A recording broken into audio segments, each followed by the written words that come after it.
when it came time to kind of redo a different part of our landscape, I really wanted to install native plants into that landscape as well, and kind of combine the native plants with some of the non-native plants that I also really enjoy.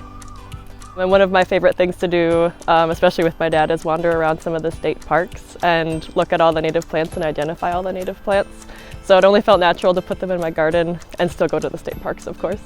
The grant paid for the plants, the mulch. We did the hardscaping outside of the grant. The grant also helped pay for some of the compost additives that we did as well.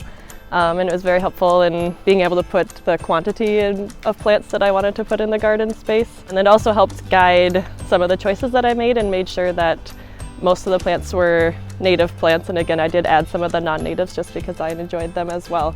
Lots of good plants to choose from in the native plant world.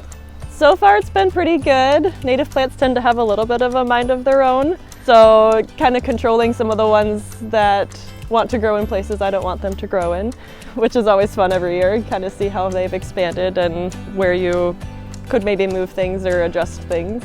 I'm hoping for most of them to make it each winter, but every year we do have to kind of replace a couple that didn't make it. And then this year I re-added some mulch, but it should be fairly low maintenance. Native gardens are great maintenance-wise. They usually require a little less water and they're a little more resilient than a normal garden bed or even like a vegetable garden bed. So that part is really great about native plants. I've had several neighbors talk about my garden space or what they've seen in the garden or ask about the garden, and ones that are interested in applying for the grant as well. And I think it's a fun way to connect with kind of your neighborhood and encourage people to see something different.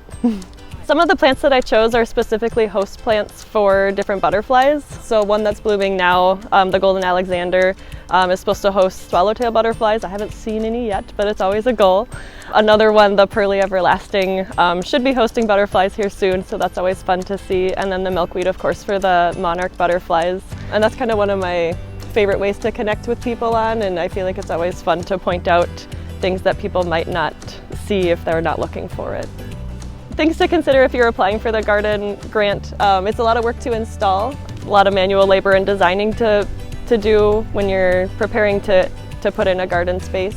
But then once the garden is established, it's really enjoyable and fun to watch grow.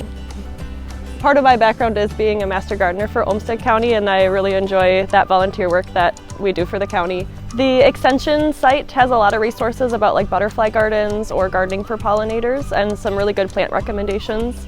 The Ask a Master Gardener site also has some really good resources. You can ask like direct questions and then a master gardener will get back to you.